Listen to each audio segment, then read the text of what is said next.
Have you ever found yourself lost in the mesmerizing world of Nosferatu, a tale of horror and mystery like no other?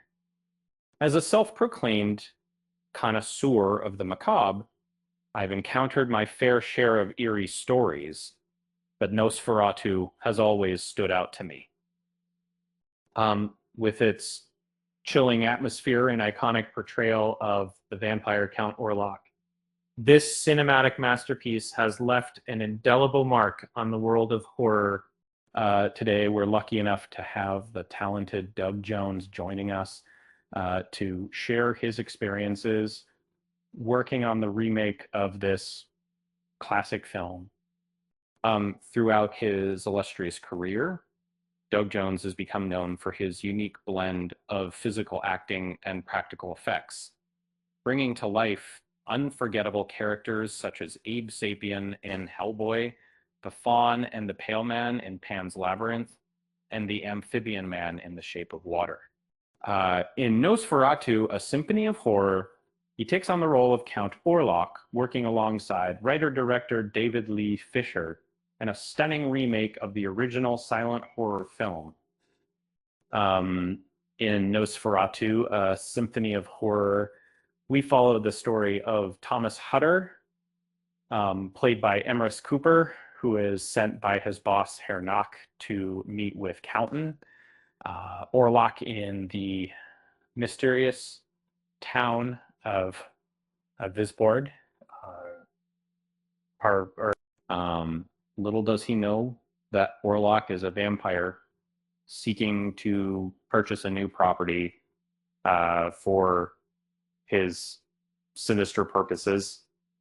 And as Thomas discovers the truth about Orlok, he realizes that he must find a way to stop the creature before it's too late.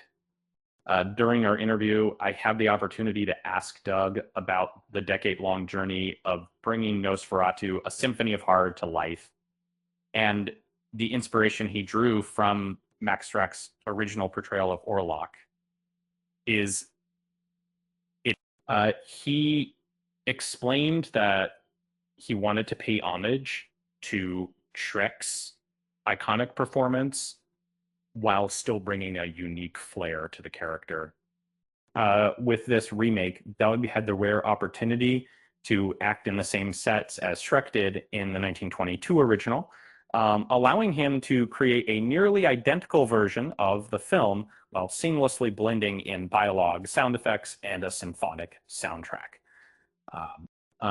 When discussing his experience working with David Lee Fisher on this project, Doug couldn't help but gush about the director's passion for the material.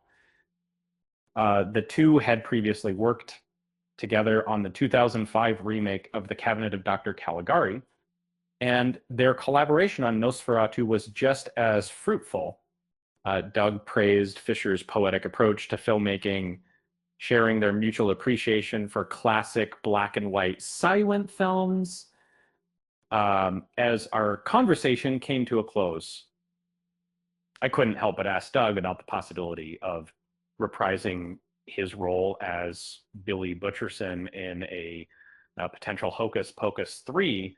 While he admitted he didn't have any inside information, he expressed his interest in returning to the iconic character, stating that he absolutely freaking lootly do it if asked. With that, I want to extend my gratitude to Doug Jones for sharing his experiences working on Nosferatu, Symphony of Horror, with us. If you're a fan of classic horror, this film is an absolute must-watch. And who knows, maybe one day we'll get to see Doug Jones once again grace our screens as the lovable Billy Butcherson. Until then, thanks for watching and stay spooky.